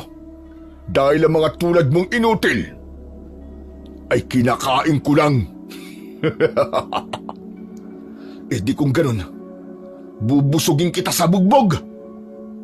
Nabigla na lang ako nang mag-umpisang tumunog ang mga damit nila na parabang napupunit. Hanggang sa nag-iba ang anyo nila. Humaba ang mga braso, maiitim na mga mata at ang mga bibig na nakabaligtad, habang ang mga kuko naman nila ay tumulis. Pinaikutan nila ako at rinig na rinig ko ang pagtawa nila habang ang mga mukha nila ay hindi nagbabago ang anyo. Pagsisisihan mo na kinalaban mo ang isang tulad ko, Khalid. Hindi ako magsisisi dahil alam kong tama ang ginagawa ko. Hindi nga nagtagal ang usapang yon at isa-isa silang sumugod. Hinigpitan ko ang pagkakahawak ko sa kalaykay at nagulat na lang ako nang biglang magliwanag yon at parang wala ulit akong kontrol sa sarili ko at kusa na lang na gumagalaw ang katawan ko. Hindi nagtagal ay naubos ko ang mga kasama ni Piolo at kami na lang dalawa ang naiwang magkaharap.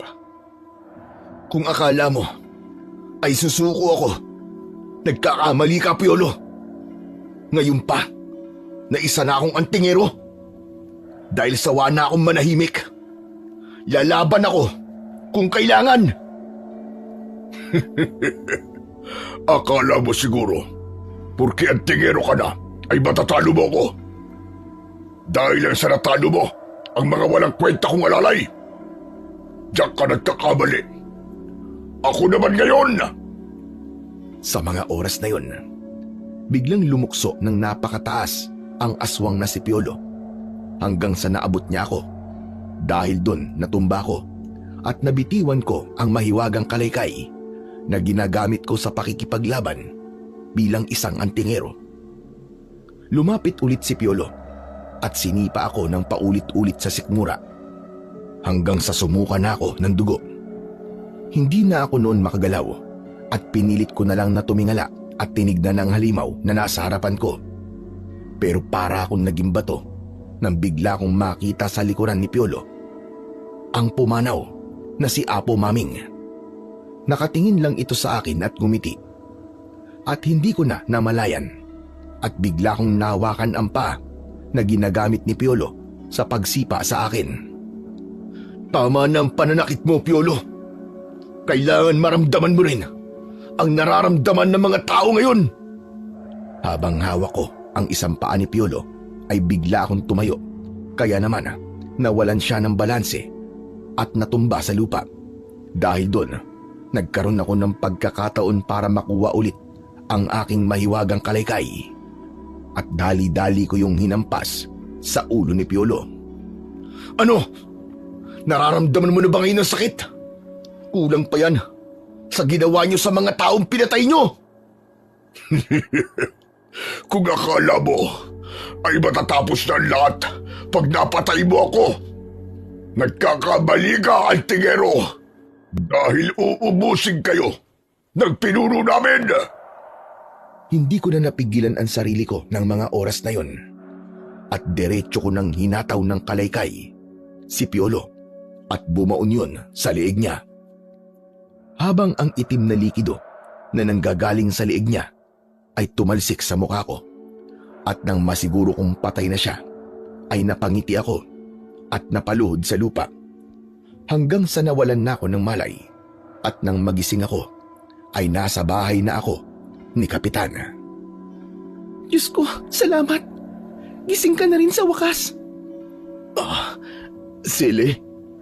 Huwag ka munang kumilos. May bali yung buto mo sa likod.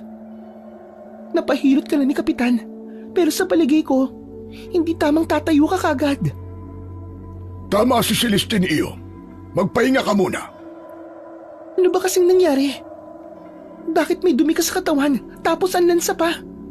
Buti na lang pala nagpasya akong umuwi. Kung hindi, baka namatay ka na doon.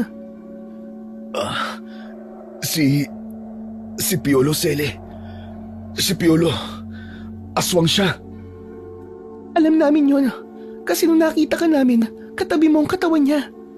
Dahil siguro gabi nun, kaya hindi siya bumalik sa pagiging anyong tao niya. Pero ang mukha niya kalahating tao at kalahating aswang. Kaya, nakumpirma namin na si Piolo yun. Ang mga tulad niya rin ang dahilan ng pagkamatay ni Apong Maming. Kung ganun, tama lang talaga ang hinala natin noon pa. Pero hindi pa tapos ang laban. Kasi may pinuno daw sila. At sigurado akong madami pa ang mga tulad niya. Kung ganun iyo, kailangan na maganda ng mga tao. Hindi, Kapitan. Hindi nasasama ang mga tao sa labang yun. Nakita ko ang kayang gawin ng mga aswang na tawgan. Hindi sila kayang patayin ng mga pangkaraniwang sandata lang. Pero kung hindi lalaban ng mga tao, hindi na magiging ligtas ang baryong ito. Kaya napag-isip-isip ko po, ako na lang po ang lalaban sa kanila. Ano bang pinagsasasabi mo, Khalid? Nahihibang ka na ba? Kung yung grupo nga ni na Piolo ay nagawa kang puruhan, paano pa kaya yung pinuno nila? Sigurado akong mas malakas yun. Kung yun lang ang paraan para mas maraming mailigtas sa tao, mas gugustuhin ko ng isakripisyo ang buhay ko. Alam mo, Khalid, para kang sira. Kung lalaban ka, sasama ako. Lalaban din ako. At hindi mo ako mapipigilan. Nagulat ako dahil biglang tumaas ang boses ni Sele at lumabas siya ng silid at padabog na isinara ang pinto. Teka, Sele! Teka! Pero kasi mapanganib eh! Hayaan mo na muna siya, Khalid. Nag-aalala lang sa'yo ang kaibigan mo. Lalo na't 2 araw kang hindi gumigising. Natural yun sa kanya. Pero hindi niyo po naiintindihan, Kapitan eh. Oo, nagpapasalamat ako kasi inaalala niya ako. Pero kung ipipilit niya ang gusto niya na sumama sa pakikipaglaban sa mga aswang, para siyang kuneho na pumasok sa lungga ng mga leon. Hayaan mo, Iyo, kakausapin ko siya. Pero sigurado ka bang lalabanan mo ng mag-isa ang mga aswang na yun? Opo, Kapitan. Desidido po akong burahin sila sa mundo. At ang mga demonyong tulad nila ay hindi pwedeng maghari-harian dito. Pero sa'yo na mismo nang galing na malalakas sila. Nag-aalala ko na baka pati ikaw ay mapahamak. Mas makakabuti siguro kung may kasama ka. At may mga tutulong sa'yo. Kapitan, laban ko po to. At sana maintindihan niyo po yun. Masaya kung may matapang na tao ang gustong ipagtanggol ang baryo dahil sa mga halimaw. Pero, paano mo gagawing lumaban kung nasa ganyan kang kalagayan? Kapitan, dahil isa na po akong antingero at nasa akin na po ang maywagang kalaykay at medalyon ni Apong Maming at naiintindihan ko na po kung bakit ibinigay po ito sa akin. Dahil may tiwala po sa akin si Apong Maming. Naniniwala siya sa mga kakayahan ko. Teka, ano bang kalaykay at medalyon? Yung ba yung nakasaksak sa leeg ni Piolo? Yung makalawang na bagay na yun, yung ba yun? Opo, Kapitan. Hindi ko po alam kung kilala niyo po si Apong Maming. Pero ang sabi po sa akin ni Piolo bago kami maglaban, si Apong Maming daw po ay isang antingero noon at manunugis ng aswang. Ang matandang yun. Siya pala ang magiting na antingero at manunugis noon na iniligtas ako sa kamay ng mga aswang. Kapitan? Hindi ko alam na siya pala si Maming dahil nakatakip ang mukha niya noon. Tama ka, Iyo.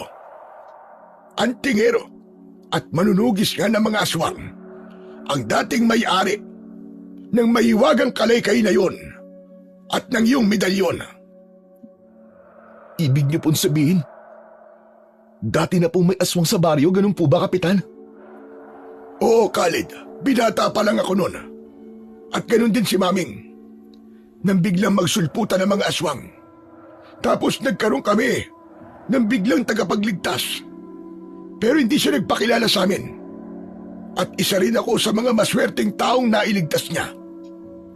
O Diyos ko, hindi man lang ako nakapagpasalamat sa kanya. Isa siyang bayani ng baryo.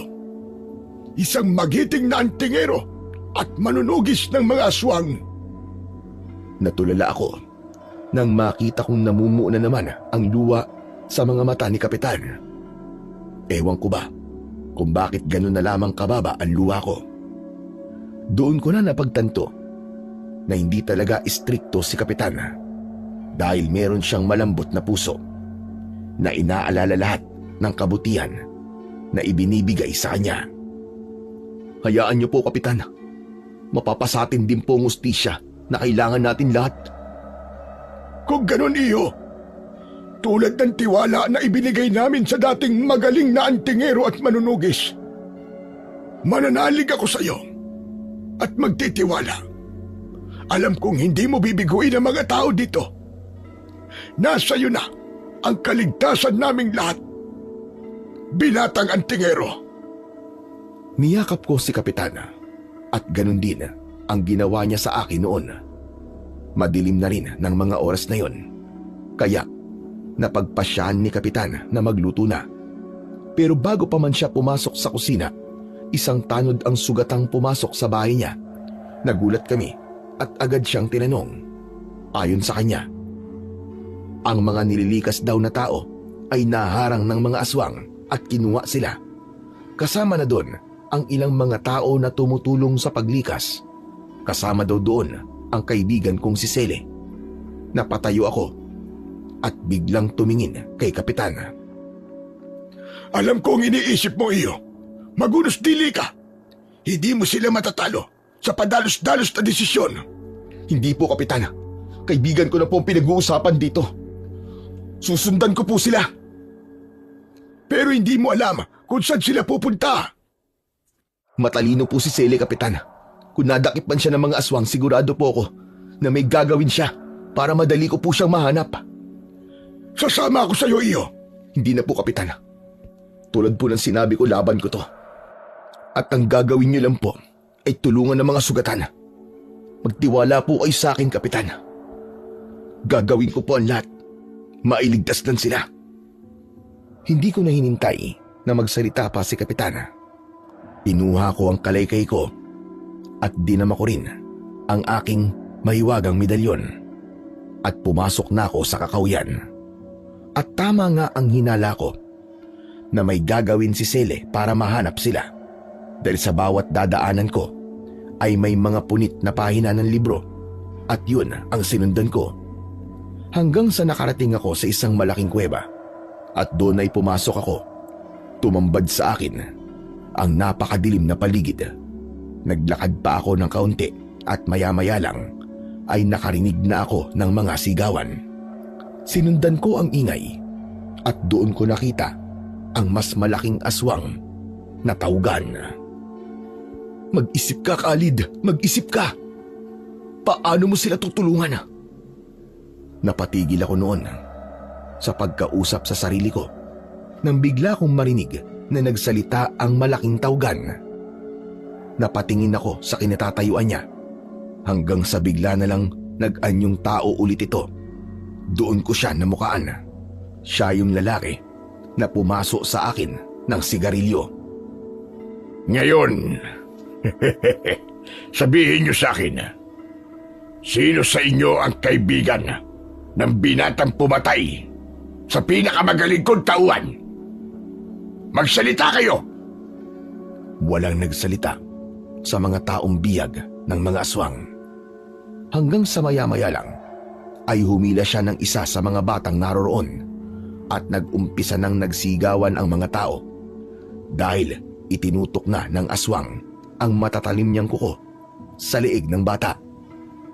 Magbibilang ako ng 10. Kapag hindi pa rin lumabas ang kaibigan ng pesting binatang yun, papatayin ko ang batang ito. 1, 2, 3.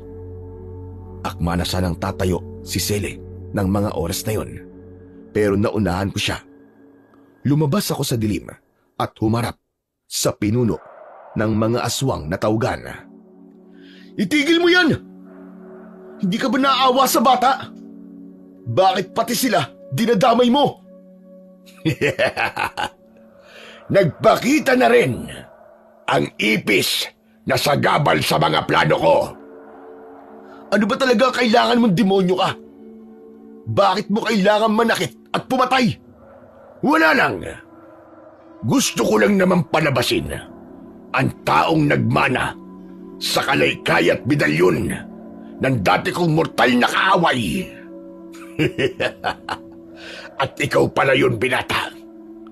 Ikaw na pala ang magiting na antingero ngayon. Ano ba talaga ang kailangan mo? Demonyo ka! Huwag ka namang magmadali. Isa lang naman ang kailangan ko. Pero bago yon, magkwentuhan muna tayong dalawa. Wala akong oras na makipagkwentuhan sa mga kagaya mo. Ang mabuti pa, pakawalan mo na ang lahat ng mga tao dito. Di ba? Ako naman talaga kailangan mo. Yun lang ba ang hiling mo? Walang problema. Tutal naman huling pagkakataon mo na rin naman para makahiling. Kaya sige, pagbibigyan kita, binatang antingero. Mga anak ng dilim, sige, pakawalan lahat ng mga biyag. Nang marinig kong sabihin niya yon, ay napalingon ako sa pwesto ni Sele. Nakatingin din siya sa akin at umiiling. Pero ninitian ko lang siya at tumingin na uli sa halimaw na nasa harapan ko. Kung ganon, ikaw pala ang sinasabi ng matandang yon na papatay sa akin, na itinakdaraw na magiging isang mahusay at magiting na antingero. Kahit pala isa siyang biyasang manunugi sa tantingero, ay may katangahan din pala siya.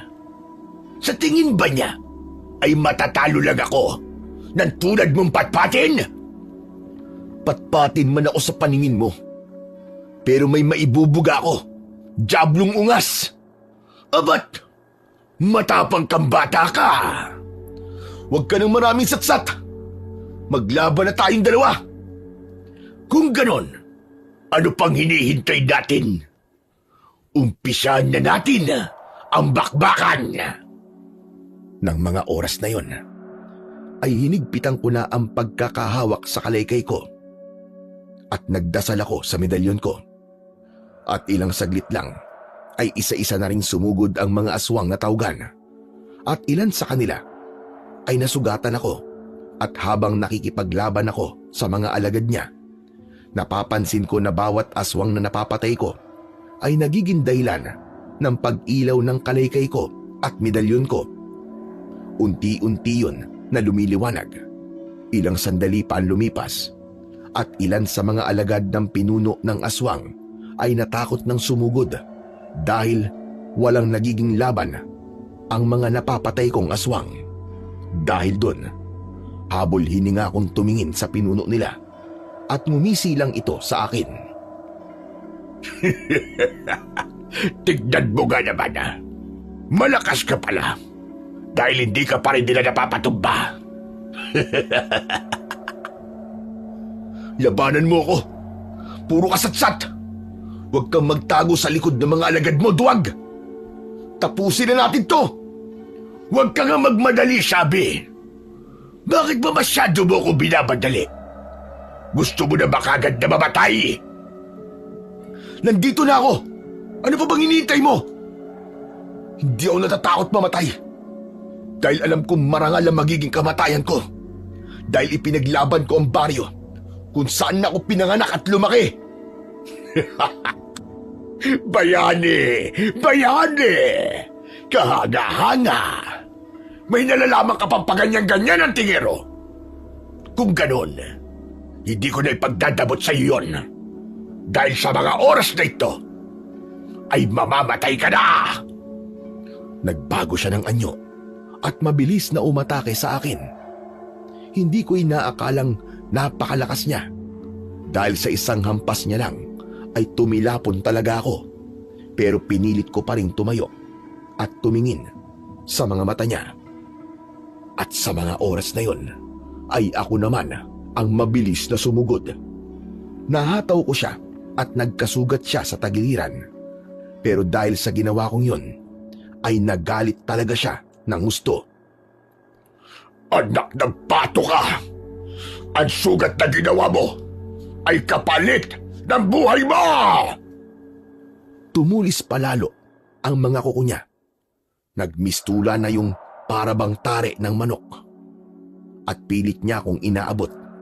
Umiiwas lang ako sa mga pag-atake niya at nagawa ko pa nga siyang masugatan.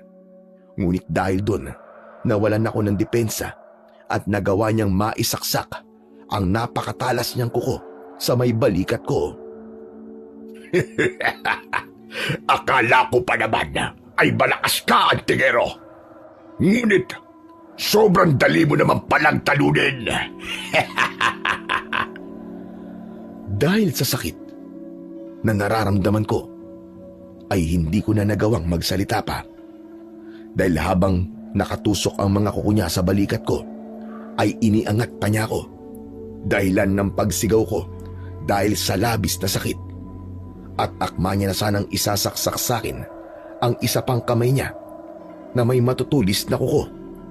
Pero bigla siyang napatigil dahil si Selly pala ay hindi umalis. Umiiyak siya at may hawak na malaking kahoy na ipinalo niya sa likod ng aswang. Selly! Selly, umalis ka na! Pagkasabi ko nun, nabitiwan ni Selly ang hawak niyang kahoy at hindi pa man siya nakakagalaw sa kinatatayuan niya, ay hinawakan na siya sa leeg ng aswang at malakas na ibinalibag. Napasigaw ako sa labis na pag-aalala para sa kaibigan ko. Dahil nang gumulong siya sa lupa, ay hindi na siya gumagalaw. Hindi ko alam ang gagawin ko ng mga oras na yon dahil nakaangat pa rin ako sa lupa habang nakatusok sa akin ang kuko ng aswang. Pero hindi ko alam, bigla na lamang kusang gumalaw ang mga kamay ko. Nag-init din ang buong katawan ko, kasabay ng pagliwanag ng medalyon. Bigla kong naihampas ng malakas sa aswang ang kalaykay ko at tumama yun sa kanyang sentido. 2 beses ko yung ginawa at pinagdiinan ko talaga hanggang sa pareho na kaming tumumba sa lupa. Tumayo ako sa harap ng aswang. Saka ko isinaksak ang kalaykay sa kanyang dibdib at pinagdiinan ko pa yun ng gusto. Hinugot ko ang kalaykay at sa isang malakas na buwelo ay ipinalo ko yun ng ubod lakas sa kanyang bungo. Pagkatapos nun, unti-unting bumagal ang paghinga ng aswang. Hanggang maya-maya pa ay hindi na ito gumagalaw. Saktan mo na ako. Bugbugin mo ko, tatanggapin ko. Pero wag na wag mong ipapakita sa akin ang pananakit mo kay Selly. Dahil hindi ko matatanggap yun. Tumayo ako pagkatapos kong sabihin yon at nakita kong bigla na lamang nawala ang mga alagad ng pinunong aswang na tawgan.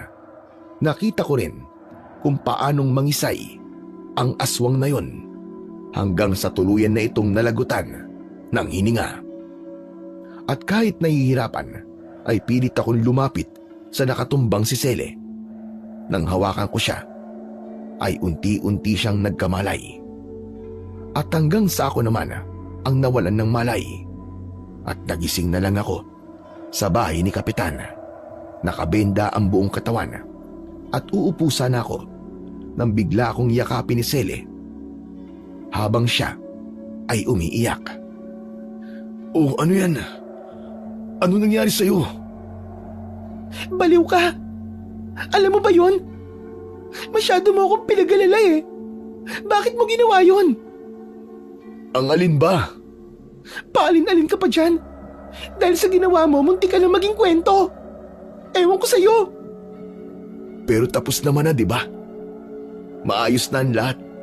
Balik na tayo sa dati. Wala nang mga aswang. Wala na nga sila. Pero muntik ka na ring mawala. Paano ako pag nangyari yon? Sige nga. Buhay pa naman ako eh. Salamat sa Diyos at sa'yo rin. Dahil sa'yo, lumaban ako. Tama na muna yan. Pasensya na at aabalain ko muna kayong dalawa. Gusto kong magpasalamat sa iyo, Iyo. Dahil hindi mo kami binigo. Malaya na ang baryo. At dahil doon, nandito ang buong baryo para magpasalamat silang lahat sa iyo. Sa bayani na nagligtas ng ating buong baryo na isang magiting na antingero at manunugis ng aswang. Napangiti ako nang isa-isang pumasok ang mga kababaryo ko. Kanya-kanya sila ng dala ng prutas at maiinom. Maliban doon, naramdaman ko rin ang totoong pagmamahal na dati ko lang pinapangarap. Magmula rin ng araw na yon ay wala ng aswang na gumulo pa sa baryo namin. Hindi na rin kami nangangalakal ni Sele dahil binigyan kami ni Kapitan ng negosyo. Nagtitinda na kami ng mga kakanin. At sa kasalukuyan, ang dati kong kaibigan ay misis ko na rin. Akalain niyo yon? Hindi ko inaasahan na kami pala talaga ang itinadhana sa isa't isa. May 2 kaming anak na pareho nang nag-aaral ngayon. Masaya na rin kaming namumuhay dahil mula noon, hindi na kami ulit nakaranas ng panggugulo na dulot ng mga halimaw. Habang ang mahiwagang kalaykay naman at medalyon ay nasa akin pa rin at iniingatan ko pa rin. Para kung sakaling kailanganin ko ulit ay nakahanda ako para maging isang magiting na antingero at manunugis ng mga aswang. Yun lamang po, Sir Blair. Maraming salamat dahil isa ang kwento ko sa mga napili. At sana ay may napulot po kayo na magandang aral.